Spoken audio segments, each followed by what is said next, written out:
So we had an amazing event last night here in Washington, D.C., a political dinner for the support of Mr. Donald Trump here with many leaders from Middle Eastern American, Arab American, Christian and Muslim, Jewish, Baha'is, Yazidi Americans who gathered, 300 of them, in Washington, D.C., along with top advisors from the campaign and many prominent guests, foundations, NGOs, and the event as well included a number of ambassadors and diplomats, international media, who came to be part of the event and then listen to the platform on foreign policy, on national security, and on Middle Eastern affairs.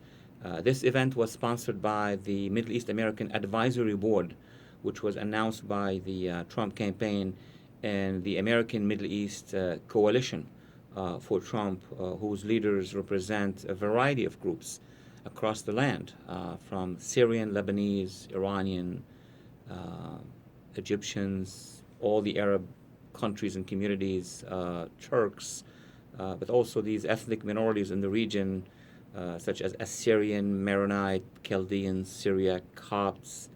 All sects of Islam were represented, Shia, Sunni.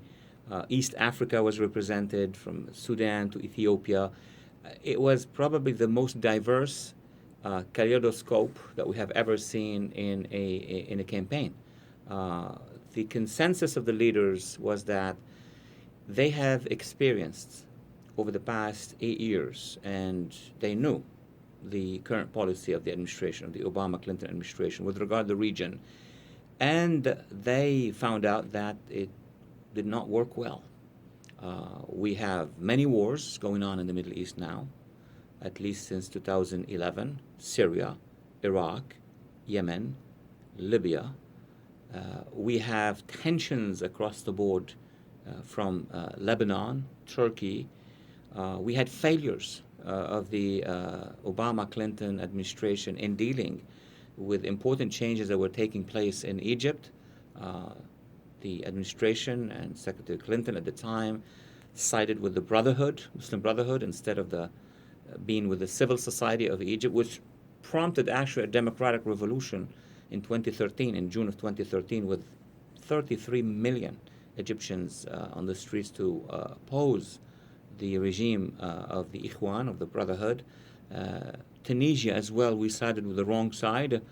In Libya, unfortunately, the administration chose to arm and train what they called then rebels, who afterwards basically, and it was unveiled that they were jihadists. And one of these groups have attacked our consulate in Benghazi. Yemen as well was a complete failure. And you could count on. And of course, the two greatest tragedies that have been unfolding since 2014 till now is the rise of ISIS. The way the Obama-Clinton administration planned and executed later in different phases the withdrawal from Iraq led to the rise of ISIS. There's no question about that. Because when you leave Iraq without leaving behind you a coalition of forces including moderate Shia, moderate Sunni, the Kurds, the minorities that would include the Christians and Yazidis and others, if you leave a country like that that has borders with Iran and borders with the Assad regime, what do you expect to happen? If you don't leave behind you allies, it's like, you leave Germany and then you don't leave a democratically elected country and government that is not penetrated by the communists.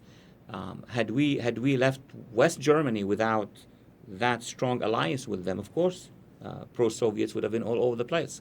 So the administration that has made tremendous mistakes, and on top of these mistakes, in the last 2 years produced an agreement that made no sense, the Iran nuclear agreement. It was argued that the agreement stopped the Iranian regime from producing the nukes. It did not stop. It changed the course.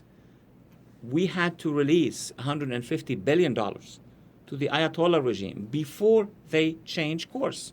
If they change course, I understand. But as they were on their way to buy missiles, anti-aircraft missiles, enhance their armies, and they are, on top of that, expanding the wars in Iraq. They're present in Syria, directly, Iranian units, and Hezbollah. They control Lebanon, and they're involved in Yemen. So how can we have a deal, an agreement, that would release billions of dollars to a regime which is already at war, including in Syria, where atrocities are being committed, and threatening our allies? And I'm not just talking about threatening Israel, with words. It's about threatening our Gulf allies. So, obviously, the leaders of the American Middle East communities, the majority of them at least, have expressed many concerns about the current policy. And then they looked at the two campaigns. They looked at what Secretary Clinton is offering and what Donald Trump is offering. It's stark difference. I mean, you don't need to be a political scientist. Leaders of the communities realize that a Clinton administration, though all the experience that she had, meeting with the dozens of leaders, visiting many countries, we understand that. But the results are what count. And the results on the ground in the Middle East are catastrophic. So a Clinton administration for these leaders means a third Obama term in terms of foreign policy. We did not discuss the other aspects, but just in terms of the Middle East at least. And we saw war. That's what these leaders have seen, wars to continue. Nothing can be done. And we see also siding with the wrong people, siding with the Muslim Brotherhood, siding with the Iranian regime. The leaders did not like that. And then they saw the platform of Mr. Trump. Yes, he was not in power for the last 3 decades. He was a businessman, a successful businessman.